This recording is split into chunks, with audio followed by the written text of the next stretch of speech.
مسلمانوں سنبھل جاؤ، مصیبت آنے والی ہے، تیری بربادیوں کے مشورے ہیں آسمانوں میں، نہ سمجھو گے تو مٹ جاؤ گے ہندوستاں والو، تمہاری داستان تک بھی نہ ہوگی داستانوں میں، تمہاری داستان تک بھی نہ ہوگی داستانوں میں۔ آخری پیغام رمضان کے حوالے سے آپ لوگ سننے کے لیے تیار ہیں؟ جوش کے ساتھ ہاتھ اٹھائیے۔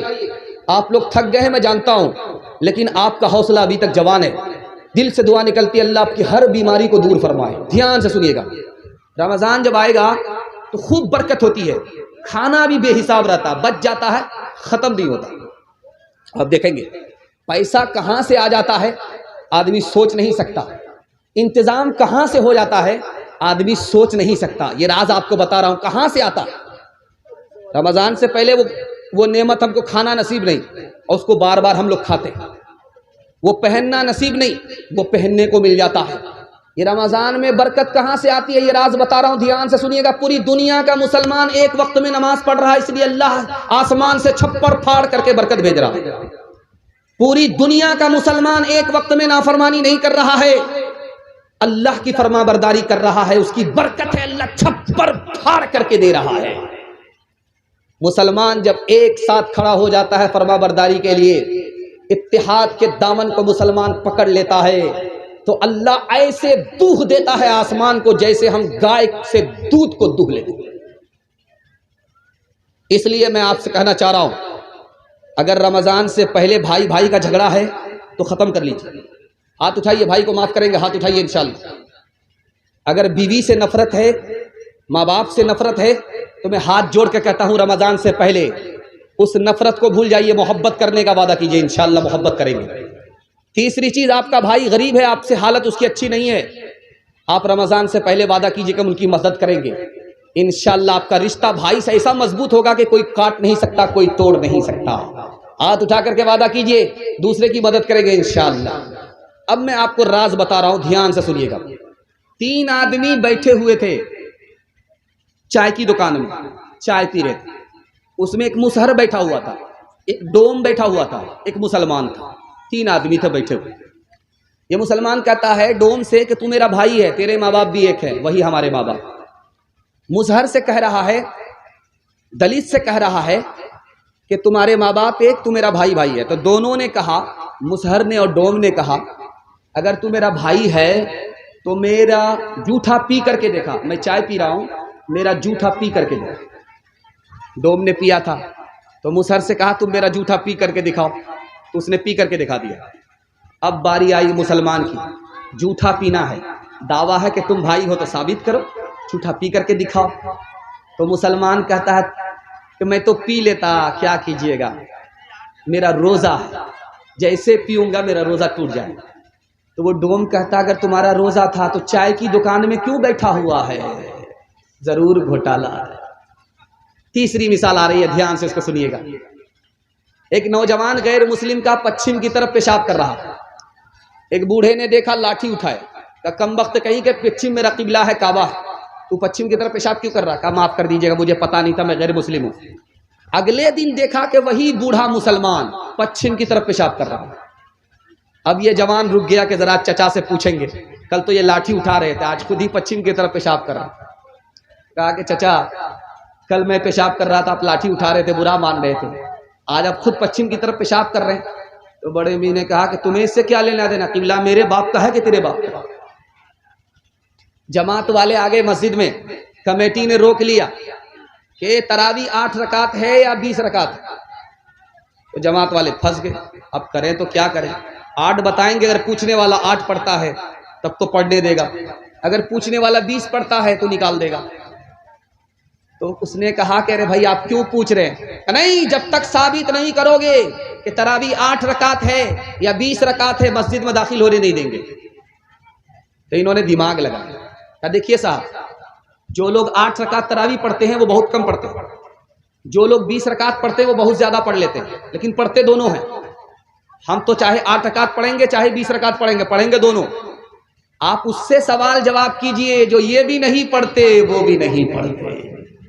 انشاءاللہ مسلک کے جھگڑے سے، بھائی کے جھگڑے سے، زمین جائیداد کے جھگڑے سے ہم لوگ الگ ہو جائیں گے، بھائی بھائی بن کر کے ایک اور نیک بن کر کے زندگی گزاریں گے۔ ہاتھ اٹھائیے انشاءاللہ۔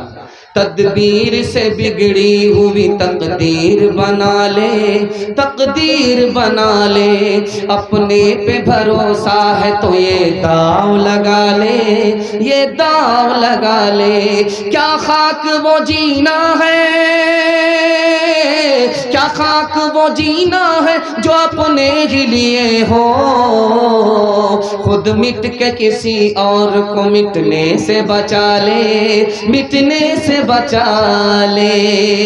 عورتوں کے حوالے سے آخری پیغام سننے کے لیے مکمل تیار ہے؟ دونوں ہاتھ اٹھائیے انشاءاللہ جوش کے ساتھ۔ بالکل آخری پیغام عورتوں کے حوالے سے سنا رہا ہوں۔ ماں باپ سے زیادہ سالی پر مہربان ہوں گے، ہاتھ اٹھائیے انشاءاللہ۔ بیوی سے پوچھ کر کے ماں باپ کو خرچہ دیں گے، ہاتھ اٹھائیے انشاءاللہ۔ بیوی سے پوچھ کر کے داڑھی رکھیں گے، ہاتھ اٹھائیے انشاءاللہ۔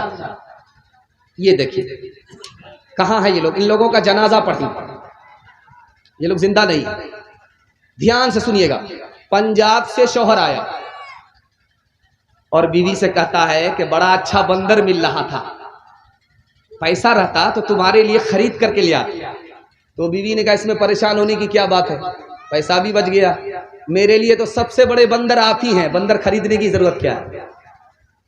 بیوی نے شوہر سے پوچھا جب مہمان آتے ہیں تو میٹھی میٹھی بات کرتے ہیں آپ، جب مہمان چلا جاتا ہے تو آپ لاٹھی سے بات کرتے ہیں۔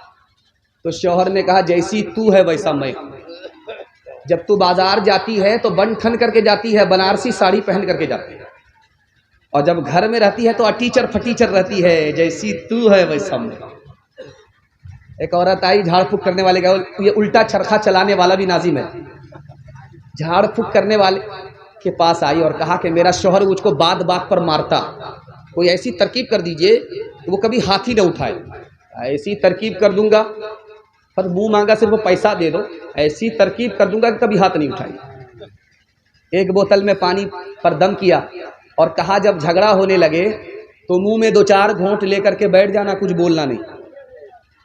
اب کیا تھا، زندگی بھر کا جھگڑا 1 منٹ میں ختم ہو گیا۔ چونکہ جھاڑ پھونک کرنے والے کو پتا تھا کہ عورت کی زبان چلتی ہے، مرد کا ہاتھ چلتا ہے۔ اگر مرد ہاتھ کو قابو میں رکھے، عورت زبان کو قابو میں رکھے تو ٹوٹا پھوٹا گھر جنت بن جاتا ہے۔ دھیان سے اس کو سنیے گا۔ داماد بہت چالو ہوتا ہے، جب اس کو پتا چلتا ہے کہ گھر میں کھانا اچھا نہیں ہے تو سیدھے سسرال بھاگتا ہے مرغا کھانے کے لیے۔ ساس نے سمجھ لیا ایک دن مرغا کھلائیں گے، ہر دن آئے گا، ایک ہی دن ایسا سبق سکھائیں گے کبھی نہیں آئے گا۔ جیسے ہی سسرال پہنچا ساس نے کھچڑی بنا کر کے دے دی۔ اللہ، داماد نے سسرال میں جب کھچڑی کو دیکھا تو تلوے کا خون دماغ پر آ گیا۔ کہا کہ اماں یہ مہمان خانہ ہے کہ جیل خانہ ہے، میں داماد ہوں کہ قیدی ہوں؟ اب بیٹا کھچڑی کو برا بھلا مت کہو، امیر بھی کھا لیتے غریب بھی کھا لیتے، کسی کا پیٹ خراب نہیں ہوتا۔ سمجھ میں آ گیا؟ بڑھیا بہت چالو ہے، مرغا بچانے کی پلاننگ ہے۔ تو داماد نے کہا کہ اماں روکھا سوکھا کیسے کھایا جائے گا، یہ روکھی سوکھی کھچڑی کیسے کھائی جائے گی، گھی تو دے دیتے۔ بڑھیا 1 نمبر کی کنجر تھی، کنجوس تھی، مکھی چوس تھی، کھوٹھی میں چھپا کر کے گھی کو رکھا تھا۔ ایک شاعر شعر پڑھ رہا تھا تو سارے لوگ آ کر کے 10 روپیہ ہی دیتے تھے، اس سے زیادہ نہیں دیتے۔ تو شاعر نے کھسیا کر کے کہا کہ آپ لوگ سے بڑا کنجر میں نے کہیں نہیں دیکھا، کوئی بھی 10 کے نوٹ سے اوپر کوئی نوٹ دیتا ہی نہیں ہے۔ ایک بوڑھا کھڑا ہوا 100 کا نوٹ لے کر کے لا کر کے دے دیا، کہا حاجی صاحب آپ نے آبرو رکھ لیا، ہم تو سمجھ رہے تھے کہ سارے بخیل ہیں لیکن ماشاءاللہ آپ سخیوں کے سخی ہیں۔ حاجی صاحب پھر بھی کھڑے ہیں، شاعر شعر پڑھ رہا ہے۔ اب شاعر نے پوچھا کہ چچا جان آپ تو بیٹھ جائیے۔ کہا کہ بیٹھیں گے کیسے، وہ 90 روپیہ واپس لینے کے لیے کھڑے ہیں۔ تو وہ بڑھیا جو کوٹھی میں گھی کو چھپا کر کے رکھا تھا وہاں سے نکالا، کھسیا کر کے جو ڈھکن کھولا سارا گھی گر گیا۔ اب بڑھیا کو بڑا سوگ ہوا کہ کون سی غلطی کیا، سارا گھی تو دامادی کھا لے گا، دماغ لگایا۔